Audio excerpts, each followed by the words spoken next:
I knew there were double digits in there, like 10, 12, or 13-pound class fish, but I had no idea that it could grow a 15-pound fish. And when he pulled it out of the water, it was just like, it's the biggest bass I've ever seen.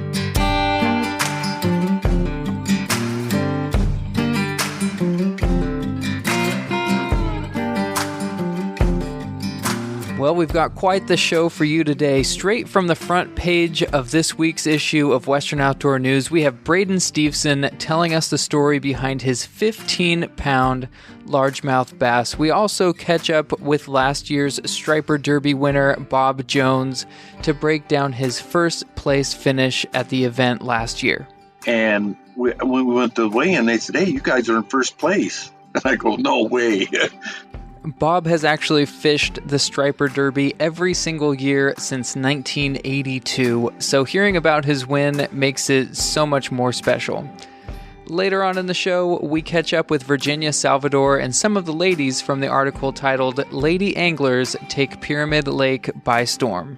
One thing about us is we're all huge salmon fanatics, so trout fishing is a lot like a micro scale to that, so I think we definitely felt like we were in our element. It definitely sounds like they were in their element on that trip.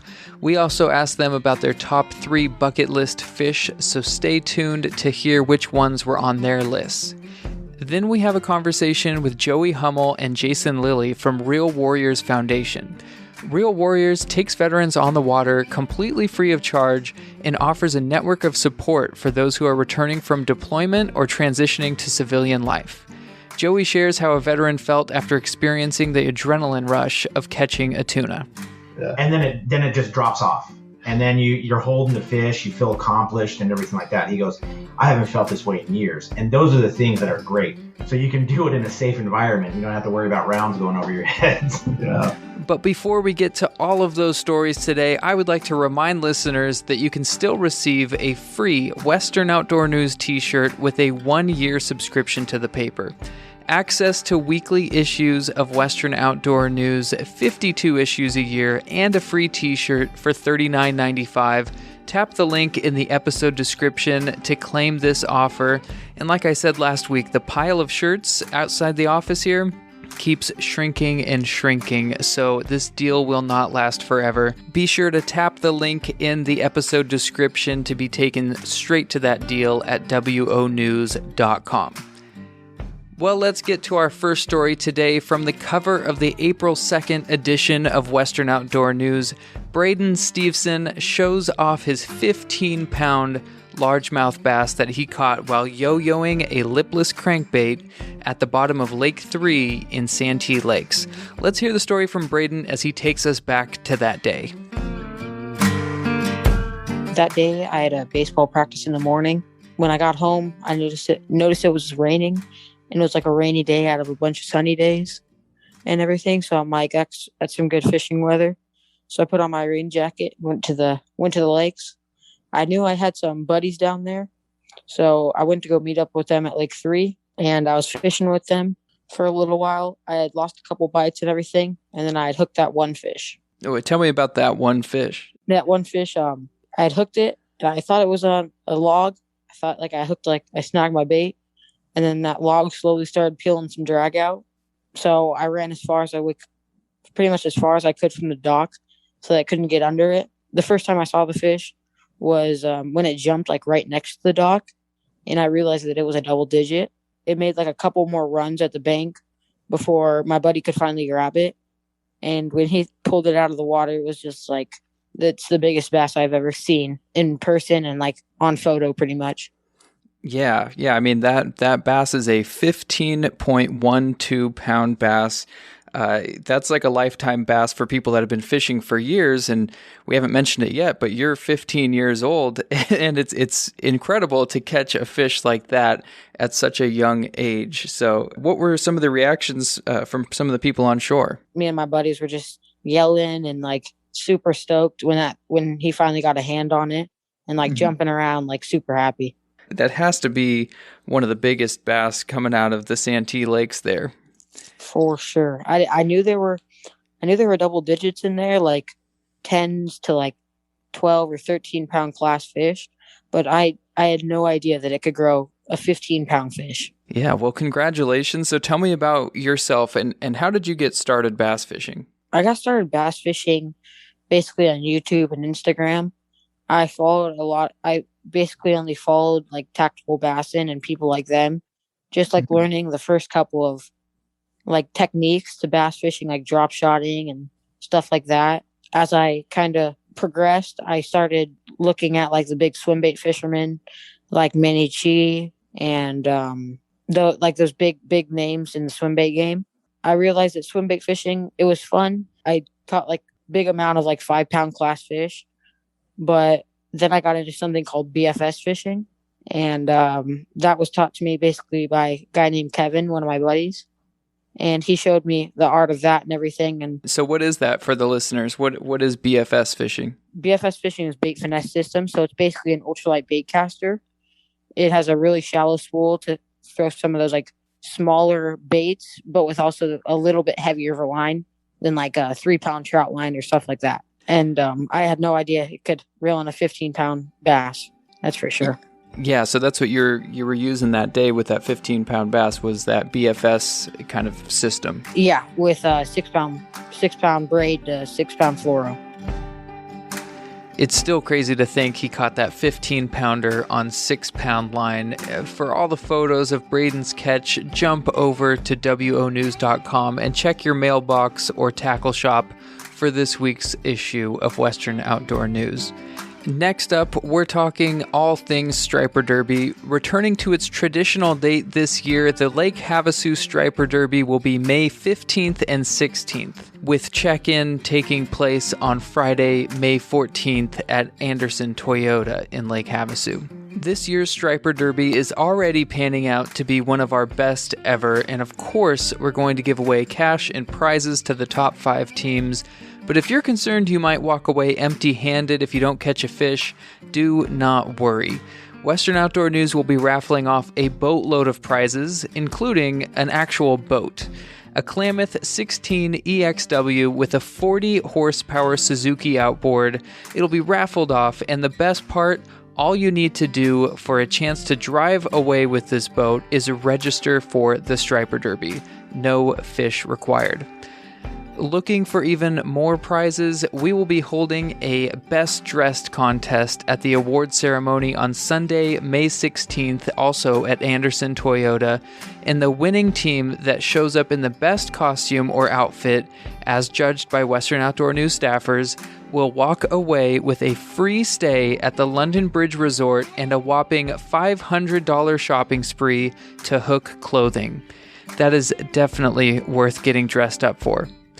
Also included in general entry, a stuffed goodie bag for all teams, loaded with the latest and greatest Berkley products.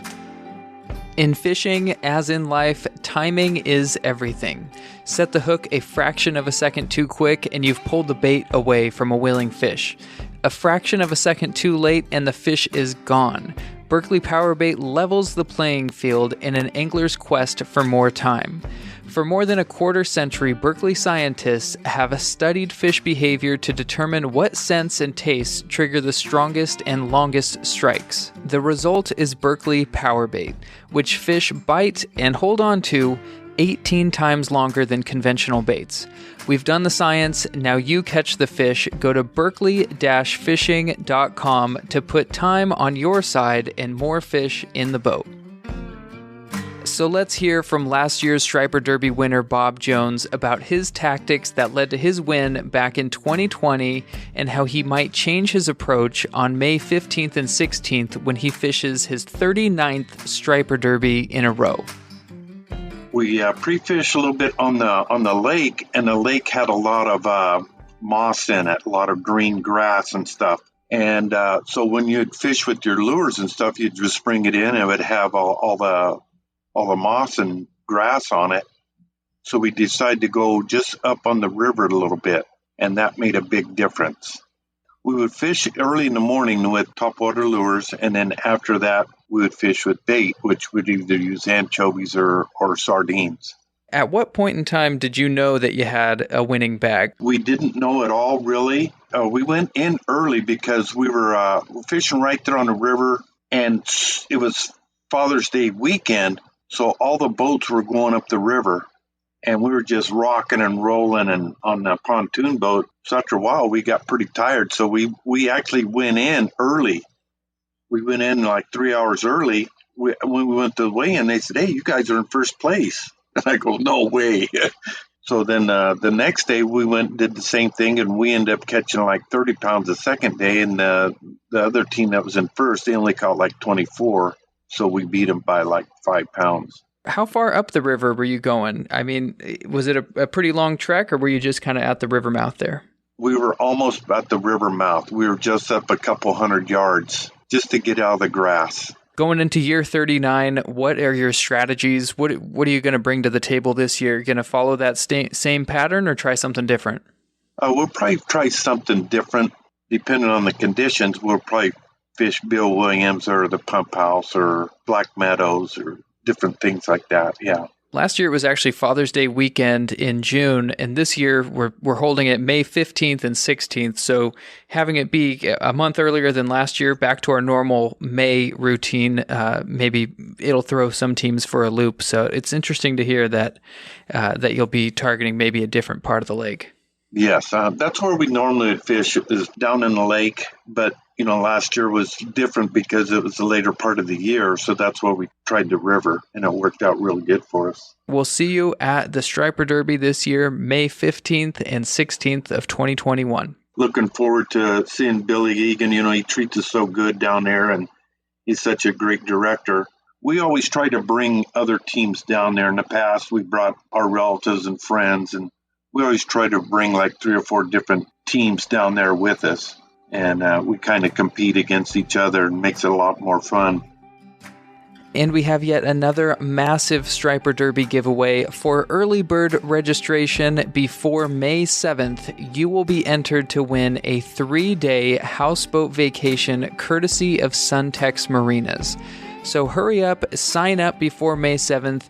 You'll be entered to win the houseboat trip, the Klamath fishing boat, the Berkeley goodie bag, and so much more. Tap the link in the show description to sign up for the 2021 Lake Havasu Striper Derby. So Pyramid Lake has been making headlines all year, and Captain Virginia Salvador of Gatecrasher Fishing in San Francisco took some of her best friends and the best anglers she knows out on Pyramid for a trip that they will all never forget.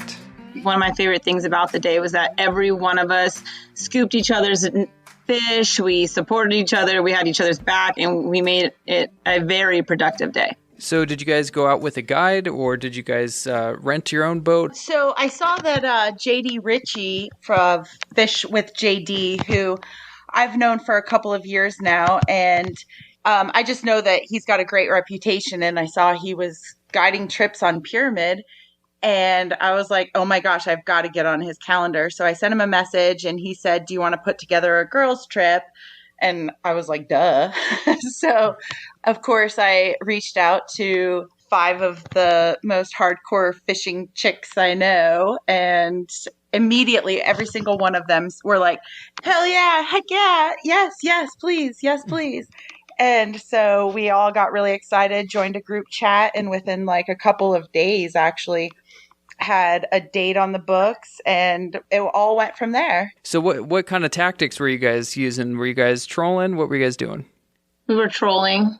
We had 95 pulls off the back 2 rods. We had 85 pulls on the side rods.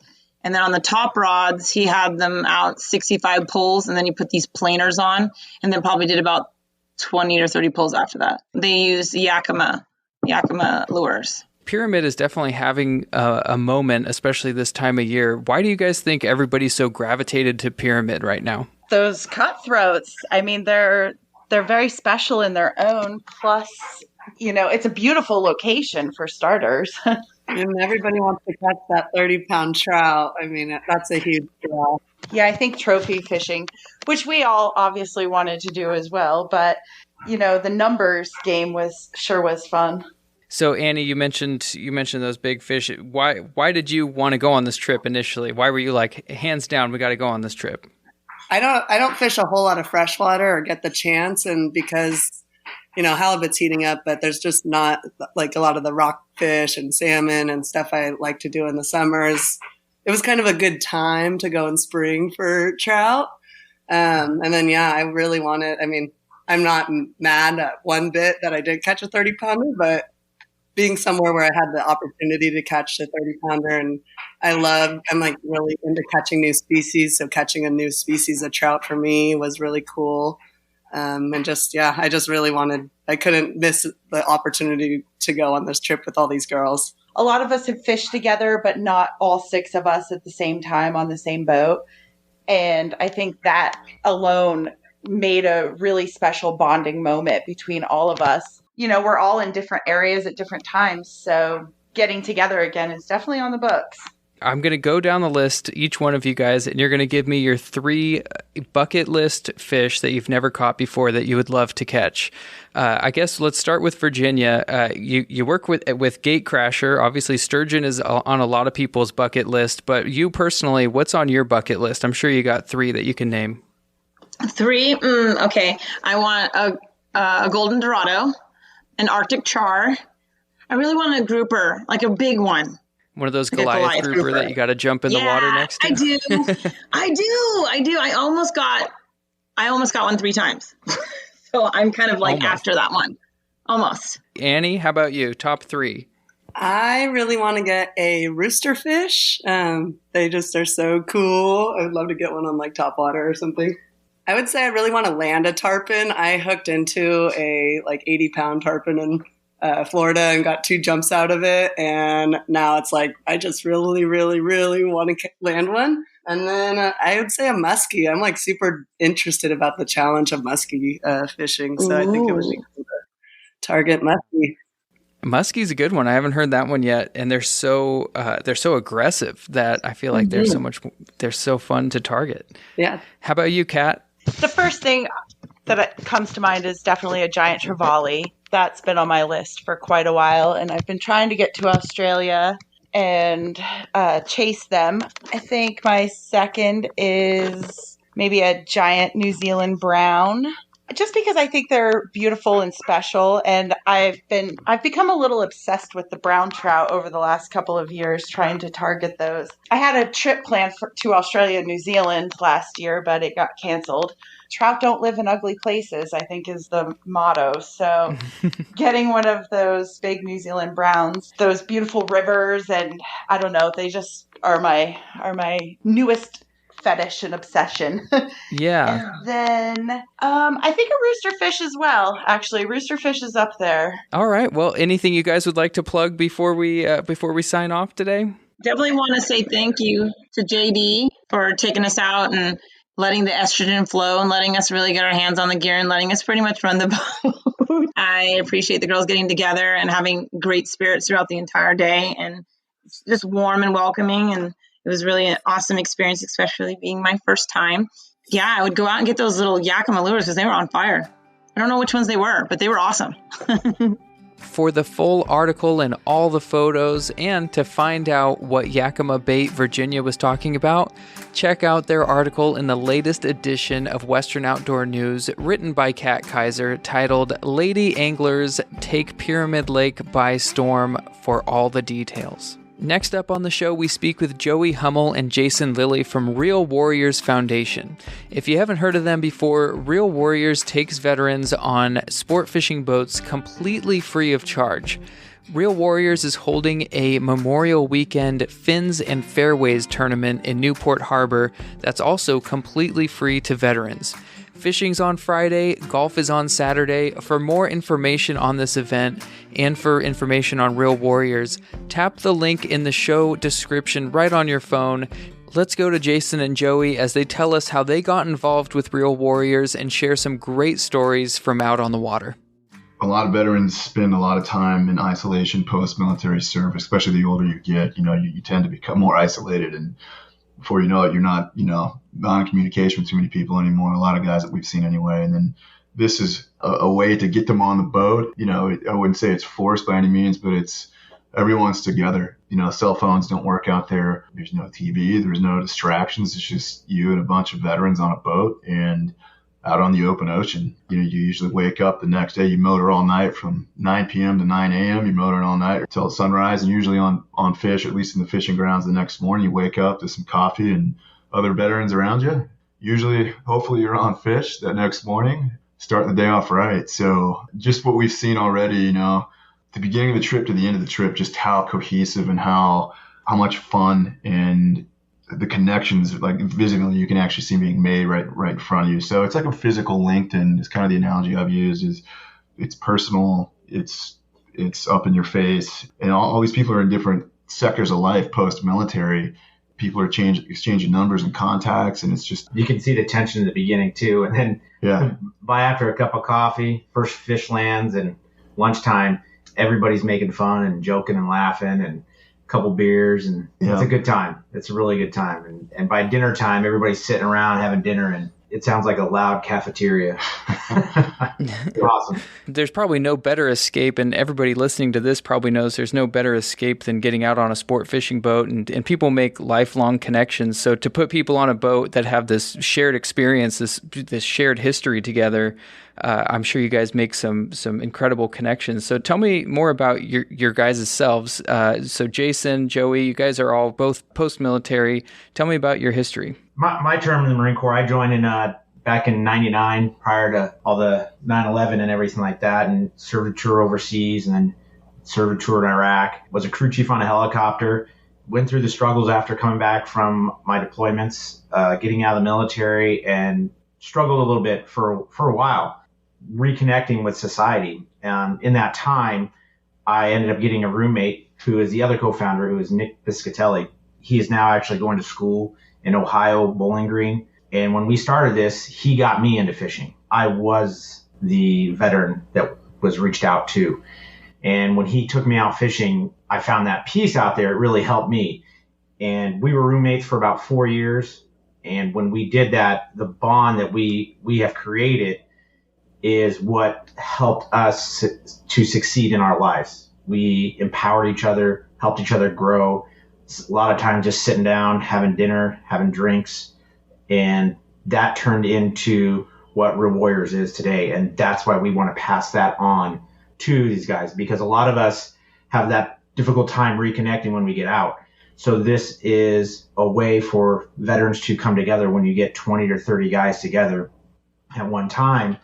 And there's no distractions. There's no phone or everything like that. And that's the whole purpose of what we're trying to accomplish, is get them to come out and break out of that shell. Because when we go to combat, whether you like the person or not, my goal was to die so you could come home.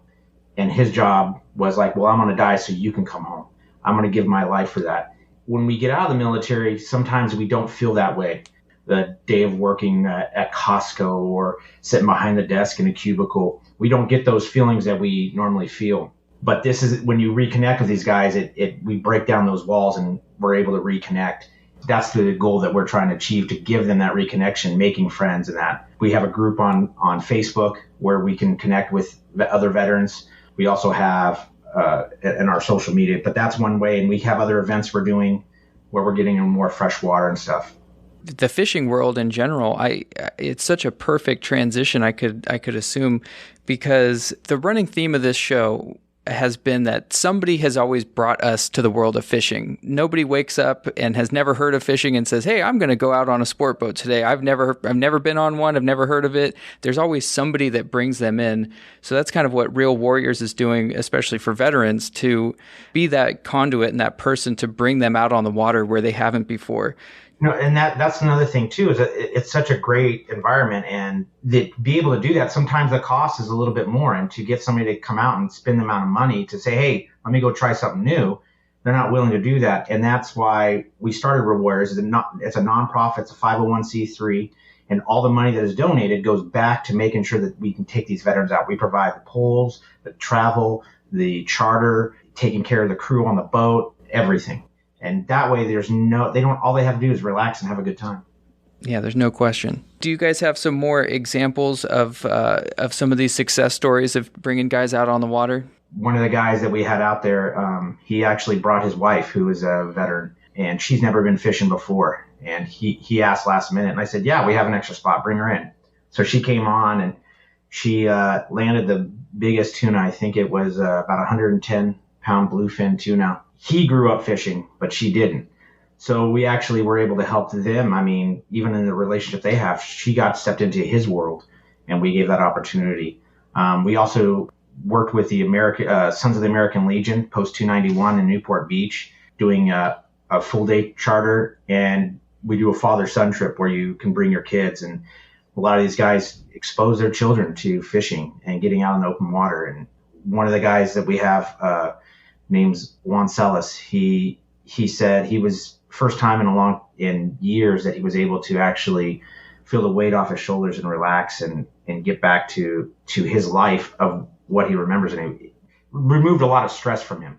How can people get involved, and how can people make donations if you are post-military, if you are not, if you're just a regular civilian? How can people help this Real Warriors Foundation? So you can actually go to our website, realwarriors.foundation, and you can sign up there as a veteran.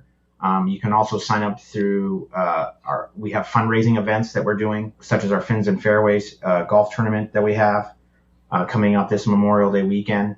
Fishing is on Friday, golf is on Saturday, and we'll have a party afterwards to give out some awards and that. And then if you want to donate, you can donate directly through our website.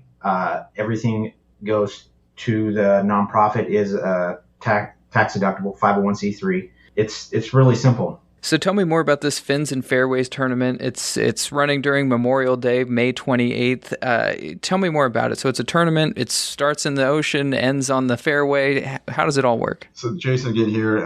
It's actually in the bay in Newport Harbor. Everyone's going to be going after spotties and halibut. That's on that Friday. Lines in the water at 6 a.m. Then in the afternoon, we're wrapping it up, and we give a bunch of prizes out. We've got a bunch of vendors that are giving us some free stuff to pass out for these first, second, and third place, and the biggest fish of the day, classic stuff. So a lot of local support that way, which is amazing.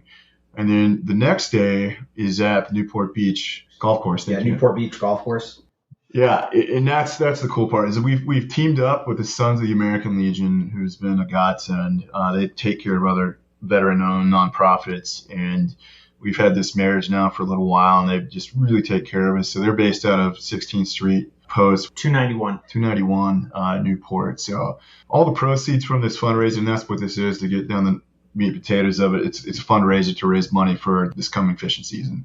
As you know, and a lot of people listening, offshore fishing on the bigger boats is not cheap by any means. So big fundraiser. So we're going to split that right down the middle. Every dollar is going to get split in half between our organization and the SALs, the Sons of the American Legion. We've got big dreams for this in the future. Is we do want to cross into freshwater. So I myself, I'm from Kansas originally, and I grew up obsessed with fishing. I wanted to be a pro bass fisherman. That was my whole dream in life. I had a John boat when I was like 13 years old. I literally used to record all the Bill Dance, Al Linder, the whole TNN days, all those guys. I was obsessed with these guys. I wanted to be, life happened, became a Marine, did a lot of time overseas, and I stepped away from fishing, sadly. Your time in the military takes a lot of your attention, and my time was in between 2000 and I stopped working for the government in like 2016. So I was pretty dedicated to the cause overseas. And me personally,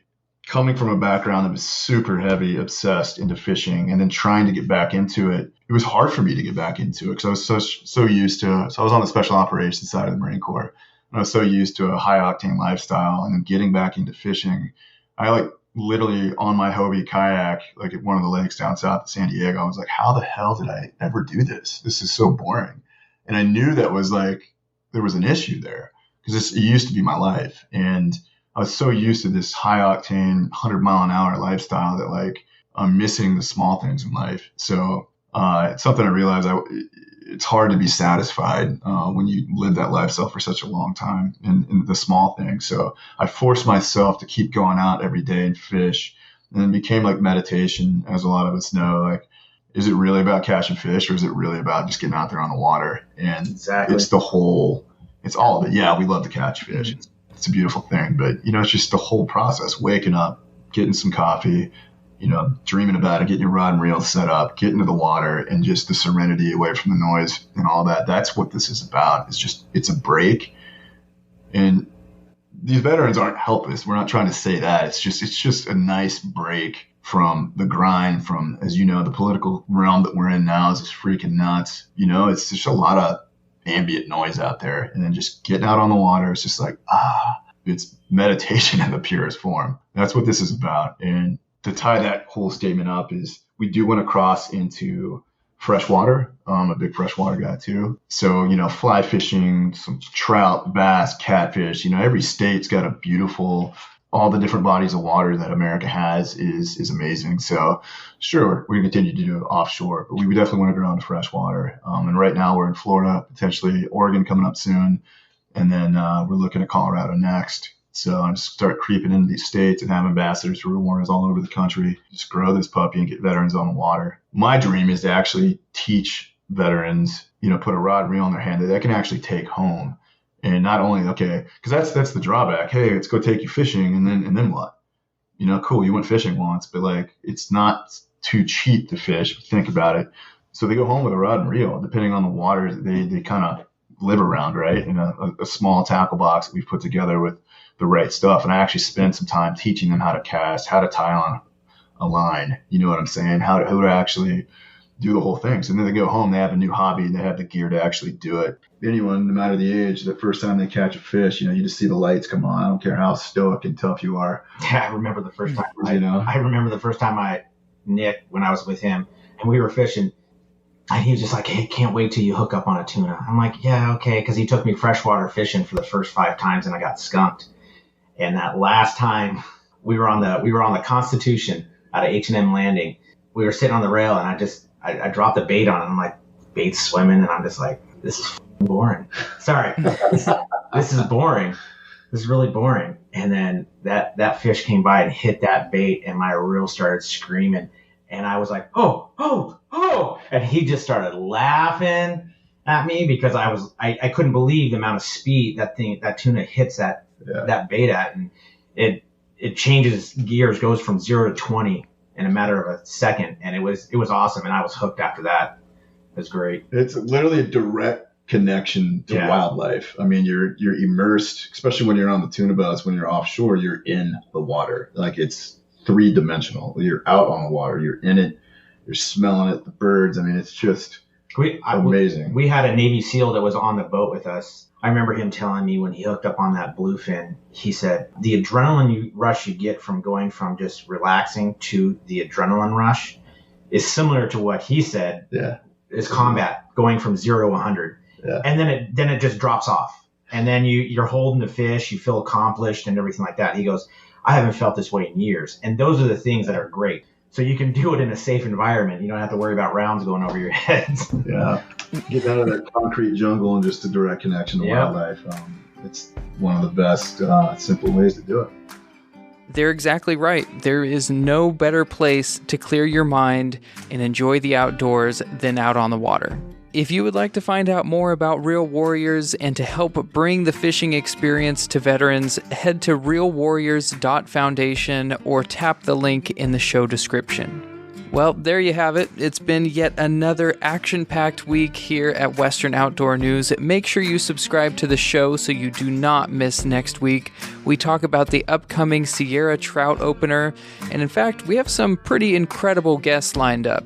I wouldn't want you to miss the show every week just because you weren't subscribed, so hit subscribe right there on your phone, and I will see you next week.